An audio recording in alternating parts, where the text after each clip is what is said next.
अऊज़ु बिल्लाहि मिनश शैतानिर रजीम।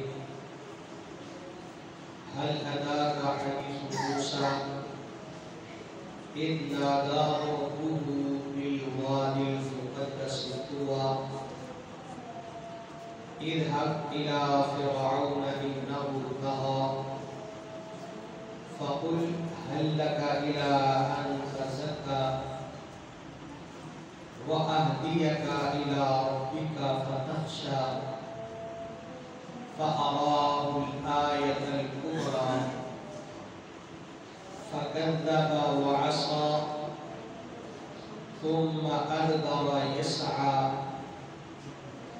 फ़हशर फ़नादा फ़क़ाल अना रब्बुकुमुल अअला फ़अख़ज़हुल्लाहु नकालल आख़िरति वल ऊला इन्न फ़ी ज़ालिका लइब्रतन लिमन यख़्शा।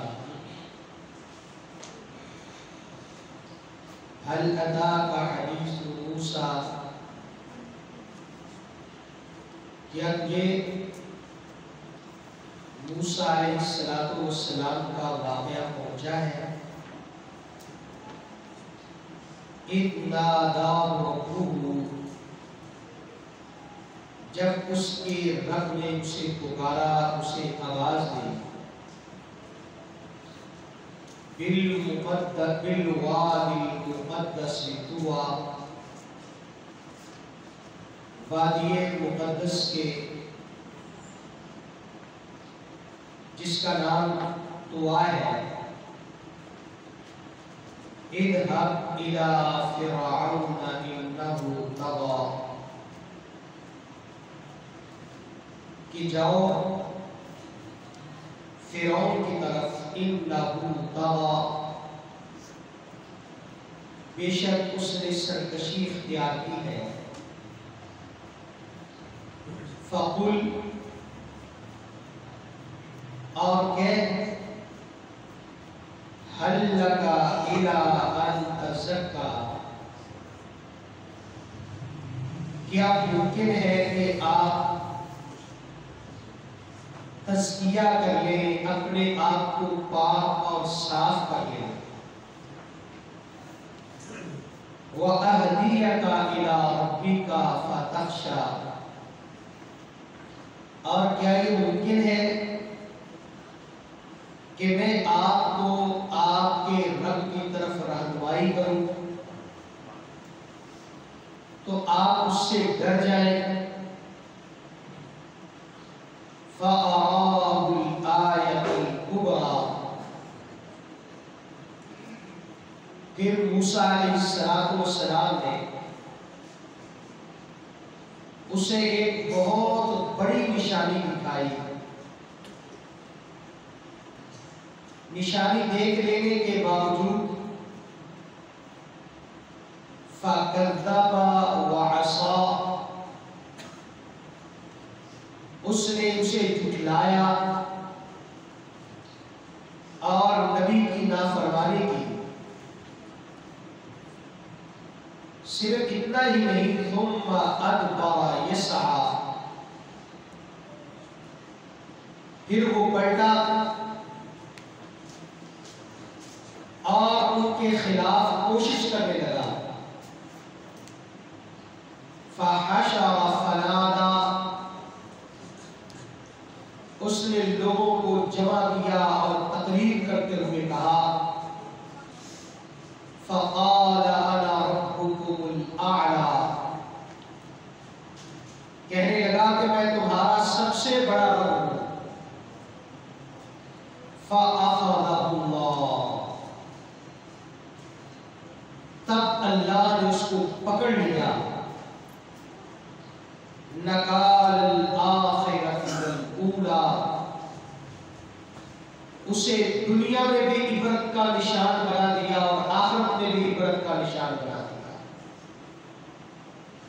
इन्न फी ज़ालिका लइब्रतन, बेशक फिरौन में इबरत है। लिमन यख़्शा, उस बंदे के लिए जो अल्लाह से डरता है।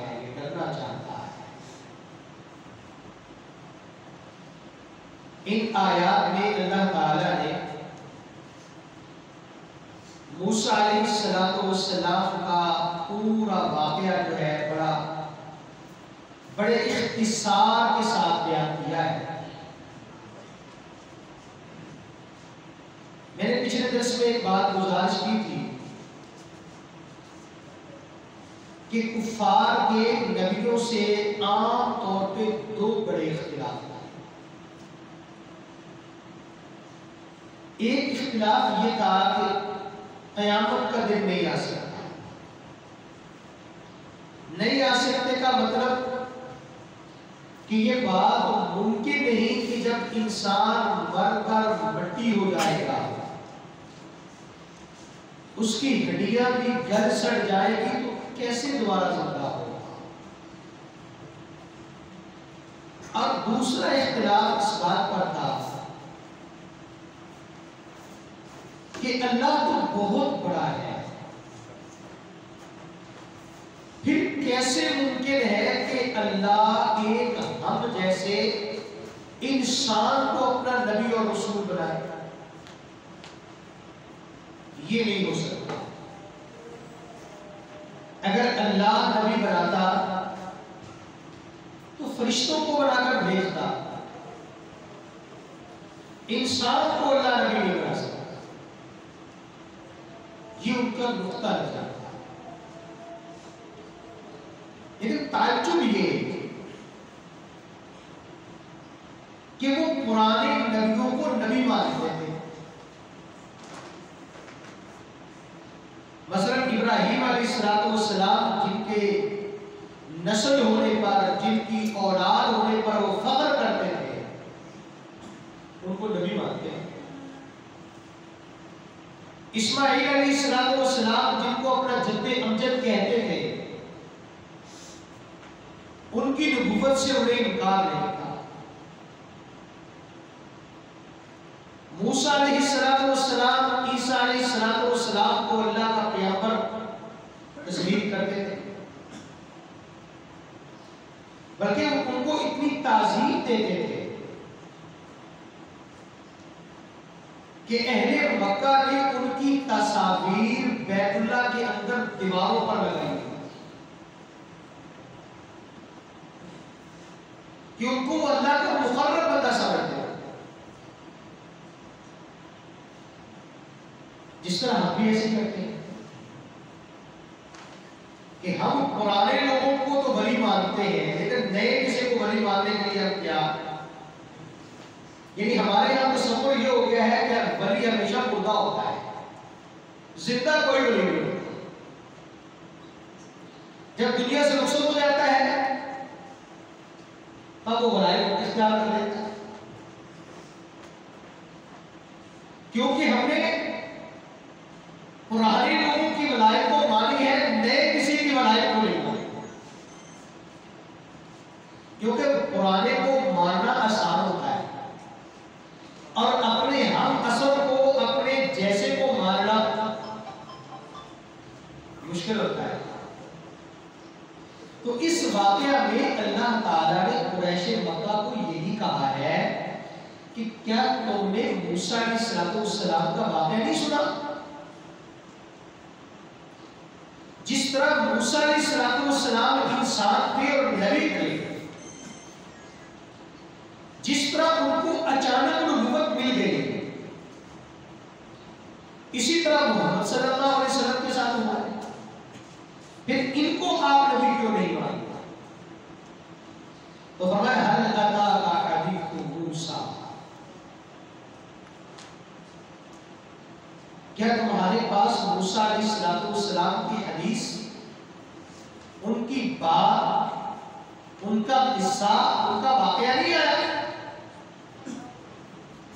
इन्नादाहु रब्बुहु बिलवादिल मुक़द्दस तुवा, जब तुवा की मुक़द्दस और मुहतरम वादी में अल्लाह ताला ने मूसा अलैहिस्सलाम को आवाज दी।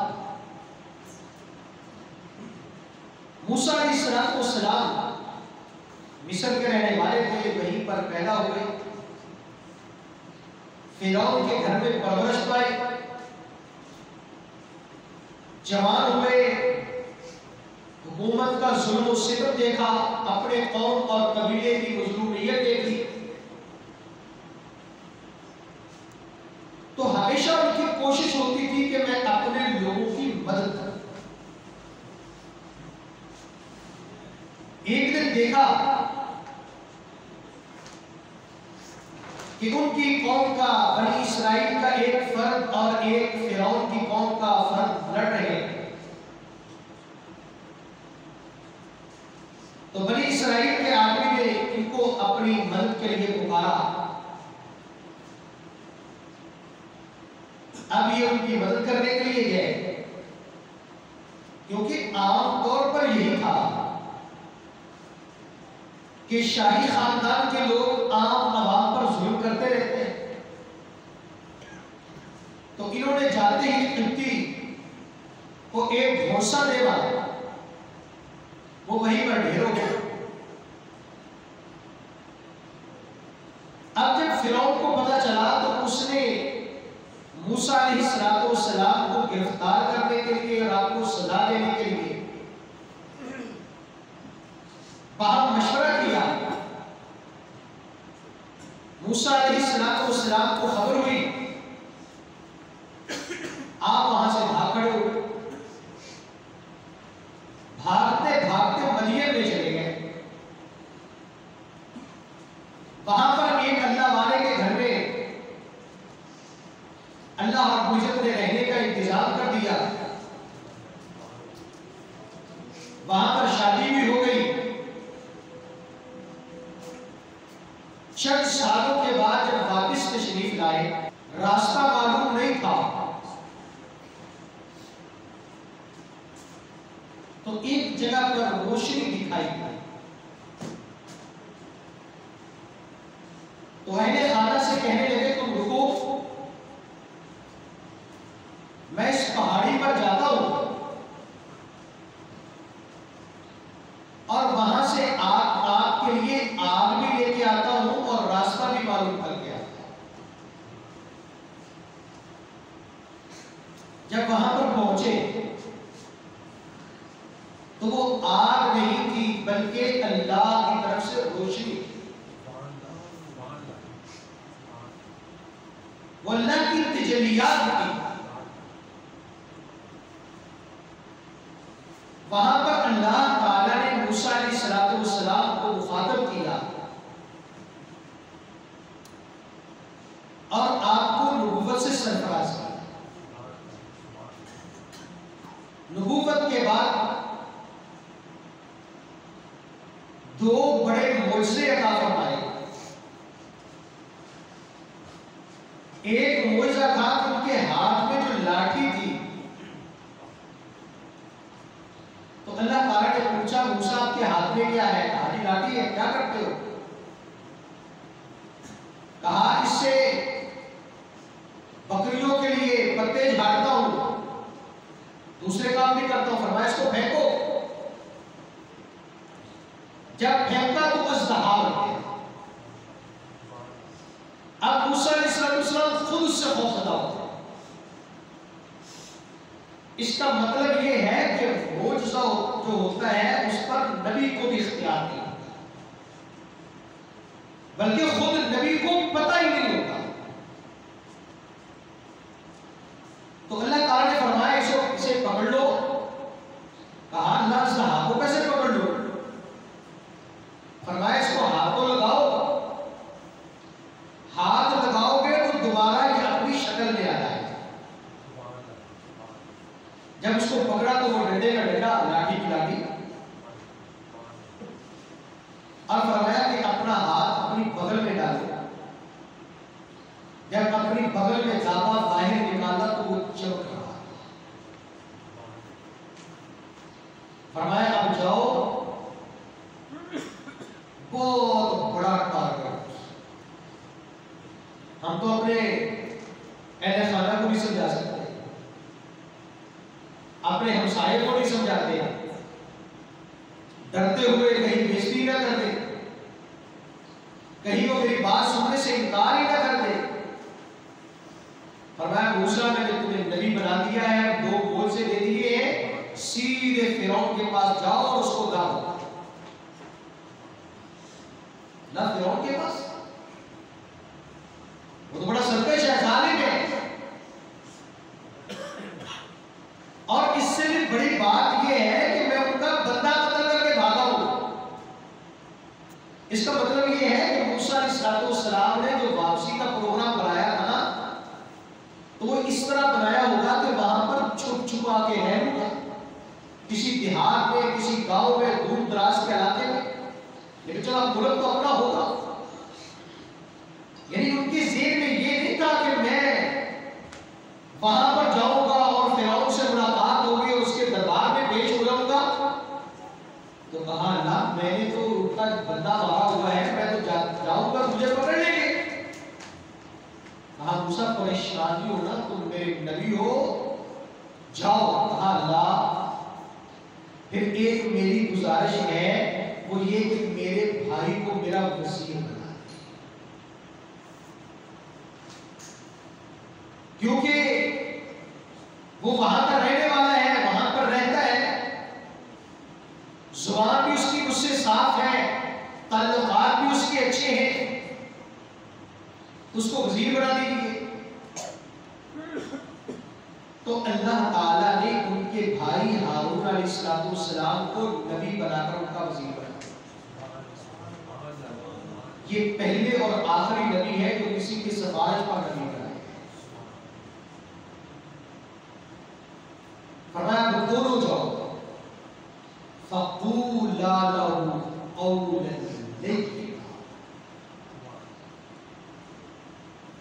और जाकर बड़ी मीठी, बड़ी नरम जुबान से जाकर दावत देना। वाबिया ना डंडा नहीं मार, और बिशिमा क्या था, मुझे सुनते ही नहीं, हम सुनाते कब हैं, हम तो दूसरे के सर में डंडा मारते हैं, हम बेसिक दाई हैं ही नहीं, हम तो खुदाई फौजदार लगे हुए हैं। हम चाहते हैं बस हम सीधे जाएं, लोग हमारे रास्ते में फूल बिछाए कि जनाब ये इस्लाम का दाई आया है, और जनाब हमारे सामने लोग सर झुका के बैठ जाए और हम जो फरमाते रहे वो सर भूलते रहे, और जनाब जो हम कहें, जो आर्डर में उसको आमीन करके कबूल कर ले, ये हम चाहते हैं। जबकि ये तो नबियों के साथ नहीं हुआ और ना कभी होगा। अल्लाह ताला ने फरमाया क़ौलन लय्यिना, नरम गुफ्तगू, मुलय्यन, मलाइम, खूबसूरत गुफ्तगू करनी। अल्लाह ताला ने कुरान मजीद में फरमाया कि ए नबी, मेरे बंदों से कह दो गुफ्तगू किया करे तो आप बड़ी प्यार और मोहब्बत की, इसलिए कि शैतान इसी रास्ते को इख्तियार करता है, इसी से लोगों के दिलों में दुश्मनियां पैदा करता है। जब तुम्हारी गुफ्तगू अच्छी हुई, और नबी सल्लल्लाहु अलैहि वसल्लम की गुफ्तगू कैसी थी, लिंक कलम, बोला ही कोई लफ्ज। तो इसलिए एक दाई पर फर्ज है कि वो गुफ्तगू करे तो बड़ी नरम गुफ्तगू, कि दूसरा बंदा ये समझे कि ये मेरा मौसम है, ये मेरे फायदे के लिए आया है, इसके दिल में मेरी हमदर्दी है, तड़प है, मेरा हमखार है। और हम सब गुफ्तगू करके क्या समझते हैं कि लोग मान लें। तो फरमाया इज़हाबा इला फिरऔन इन्नहु तग़ा, फिरौन के पास जाओ, वो बड़ा सरकश हो गया, अपनी ताकत की बुनियाद पर, अपनी हुकूमत की बुनियाद पर। फकुल, और उसे जाकर कहो, हल लका इला अन तज़क्का, क्या मुमकिन है कि तुम अपना तस्कीया नफ्स कर दो? भाइयों, अपना तस्कीया नफ्स करना बड़ा मुश्किल है। दूसरों को सीधे रास्ते पर डालना तो आसान है, लेकिन अपने आप को सीधे रास्ते पर डालना बड़ा मुश्किल है। हम अपने लिए 100 बहाने ढूंढते हैं, दूसरों के लिए तो हम जज लगे हुए हैं और अपने वकील के हर गलत काम पर दलील तलाश के रख लेते हैं। जैसे किसी ने कोई बात की ना, मैं फौरन उसके मुंह पर ये दलील मार दूंगा। अपना तस्कीया नफ्स करना बड़ा मुश्किल है, अपने आप से पूछना बड़ा मुश्किल है, अपना सामना करना बड़ा मुश्किल है। अपनी गलती को गलती मान लेना, अपनी इस्लाह की कोशिश करना, अपने आप को तस्लीम करना कि मैं गलत हूं, अपने गुनाह को गुनाह समझना बड़ी बात है। वह अहदियका इला रब्बिक, मैं तेरे रब की तरफ तुझे लेके जाना चाहता हूं, मैं रब की तरफ तेरी रहनुमाई करना चाहता हूं। फतहशा, मुमकिन है कि तू उससे डर जाए, इसलिए कि सालक तो किससे डरता ही नहीं है। वो तो समझता है कि मैं हूं, मेरे जैसा कोई है ही नहीं। अल्लाह अकबर। तो हजरत मूसा अलैहिस्सलाम अपने भाई को लेकर गए और उसने जब बात सुनी तो सबसे पहली बात उसने यही कही, मूसा तुम जानते हो कि तुम एक मुजरिम की हैसियत रखते हो और अब आकर तुम हमें बात सुनाने लगे हो। तो कहा हाँ, इसमें कोई शक नहीं कि वो गलती मुझसे हुई है, मैं तस्लीम करता हूं, लेकिन उस मेरी गलती का ये मतलब हरगिज़ नहीं कि मैं जो दावत दे रहा हूं ये दावत सच्ची है। मैं रब का पैगंबर हूं, उसका भेजा हुआ पैगाम रसा हूं। तो मेरी बात पर गौर करो, मेरी जात को नहीं देखो। मैं जो आपको दावत दे रहा हूं इस पर गौर करो। उसने कहा तेरे पास क्या निशानी है कि तू वाकई ही रब का भेजा हुआ है? फ़अराहुल आयतुल कुबरा, मूसा अलैहिस्सलाम उसको बड़ी निशानी दी। अब निशानी देख लेने के बाद फ़कद्दबा व असा, उसने उस निशानी को झुठला दिया। और हकीकत कुरान की तारीख है कि कभी किसी कौम ने निशानी देखने के बाद नहीं,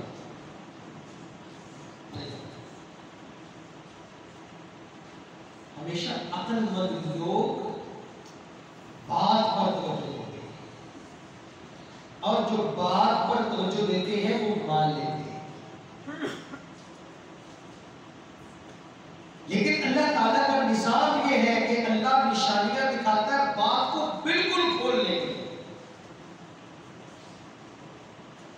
जब लोग अपनी अकल इतनी नहीं पाते कि वो बात को समझ सके, तब अल्लाह का नबी उनके सामने निशानी करता है। पहले गुफ्तगू करता है, पहले दलील से बात करता है। तो अक्लमंदों के लिए सबसे बड़ी चीज दलील होती है,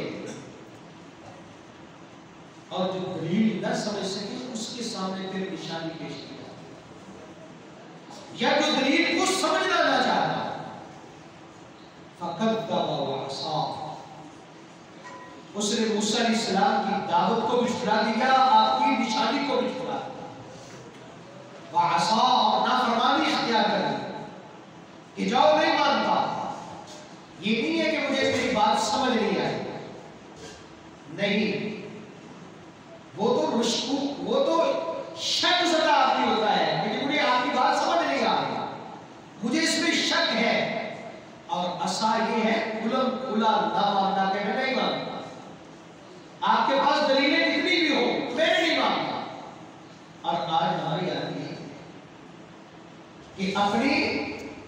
फिरके पे, जिस मसलक पे पैदा हुए, उसकी हर बात मान लेते हैं, बगैर दलील के मानते हैं, और जिसके बारे में दिल में खोट होती है, समझते नहीं कि ये हक पर नहीं है, उसकी दलील पर गौर करने के लिए भी हम तैयार नहीं। तो ये मुसलमानों का तरीका नहीं है। तुम वो पलटा और मूसा अलैहिस्सलाम और आपकी दावत के खिलाफ कोशिशें करने लगा। फहशर फनादा, उसने सारे लोगों को इकट्ठा किया, पूरे मुल्क से जादूगर बुलाए, ये दिखाने के लिए कि मूसा भी एक जादूगर है और हमने उसके जादू को फेल कर दिया। दावत की बात नहीं, इसलिए दावत का तोड़ दलील से होता है, और उसके पास कोई दावत का तोड़ नहीं। उसने दावत को जादू की शक्ल में पेश किया। जब लोग इकट्ठे हो गए, जादूगर आ गए, फनादा, उनको आवाज दी, तकरीर करने लगा, कहने लगा फक़ाल अना रब्बुकुमुल आला, मैं तुम्हारा बड़ा रब। क्या मतलब? उसने देखते नहीं हो, हुकूमत मेरे पास है, ये सारा मुल्क मेरे तहत चलता है, तुम्हें रोजी रोटी मैं देता हूं, तुम्हारे दूसरे सारे मामला मैं देखता हूं, एक मैं हूं जिसके तहत पूरा मिस्र चल रहा है, और एक ये गुलाम कौम का फर्द है। क्या मेरे मुकाबले में इसकी मानोगे? तो ये किसकी माननी चाहिए? पैसे वाले की ना, कि दलील वाले की? चौधरी की, नवाब, सेठ, मियां साहब, अभी पैसे वाला, कुर्सी वाला, ताकत वाला, आज हम किसकी मानते हैं? ऐसी बात नहीं कि दलील मानते हैं। अल्लाह हम अपने आप पर गौर करें। आज भी हम ताकतवर की मानते हैं। कल एक अजीब बात पर मैंने गौर किया। एक शादी की तस्वीर थी, मैंने देखा कि दूल्हे ने रुपयों के हार पहने। ये क्या है? दूल्हे ने, क्योंकि खास बंदा होता है शादी में, उसने रुपयों के हार पहने होते हैं। क्यों? इसलिए कि हमारी नजर में कदर सिर्फ पैसे की है। तो शादी वाले दिन चूंकि वो कदर वाला होता है, वो मुअज़्ज़ज़ और मोहतरम होता है। तो मोहतरम क्यों है, कैसे है, कैसे उसको मोहतरम बनाया जाता है कि उसके पास दिखाता है कि मेरे पास पैसा है। ये हमारी नफ्सियात है कि हम बड़ी गाड़ी वाले की बात मानते हैं और छोटे को सलाम करना भी गलत है। तो यही बात फिरौन ने कही, अना रब्बुकुमुल आला, मैं बड़ा हूं। क्यों? मिस्र मेरे पास है, हुकूमत मेरे पास है, ताकत मेरे पास है, और मेरे मुकाबले में मूसा एक मेरे गुलाम कौम का एक फर्द है, इसकी मेरे मुकाबले में कोई हैसियत नहीं, लिहाजा बात मेरी माननी चाहिए, इसकी नहीं माननी चाहिए। तो फिर इसके जवाब में अल्लाह का उसूल ये है कि जब अल्लाह की बात ना माने, अल्लाह उसको कुछ नहीं कहेगा। ये अल्लाह का उसूल। कोई अल्लाह की बात ना माने, शिरक करे, कुफर करे, कुछ करे, अल्लाह उसको कुछ नहीं कहेगा। लेकिन जब वो जुल्म पर उतर आए, जब वो दावत के रास्ते में रुकावट बन जाए, तब अल्लाह करता है। इनफरादी तौर पर कोई नहीं मानता, ला इकराह फिद्दीन। लेकिन जब वो दूसरों को मजबूर करे कि मैं मारने नहीं दूंगा, फिर अल्लाह। तो जब उसने लोगों पर ये पाबंदियां लगा दी कि कोई मेरी रियाया का कोई बंदा मूसा को तस्लीम नहीं कर सकता, कोई ईमान नहीं ला सकता,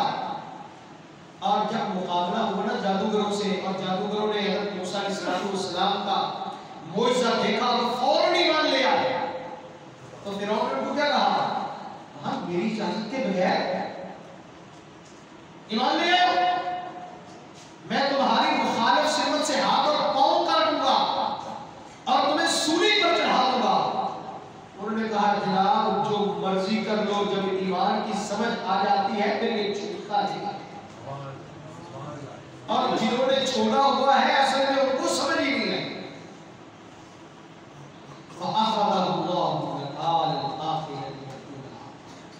तब अल्लाह ने उसको पकड़ा और इस तरह पकड़ा कि दुनिया वालों के लिए भी इबरत बना दिया, बाद वालों के लिए भी इबरत, आखिरत में भी इबरत, दुनिया में भी इबरत। जानते हो दुनिया में आज भी उसकी लाश महफूज है। देखिए ये है वो नाक कटी हुई। आज सबसे बड़े मसले हमारे नाक के हैं, नाक कटी हुई। और आज भी दुनिया वालों के लिए इबरत का निशान है। फरमाया इन्न फी ज़ालिका लइब्रा, ओ मेरे बंदो इसमें इबरत। आज कुर्सी पर हो, फिरौन भी कुर्सी पर था। जब कुर्सी पर होते हो तो फिरौन के लहजे में गुफ्तगू करते हो। आज ना थोड़ी देर पहले ऐसे ही फेसबुक पर देख रहा था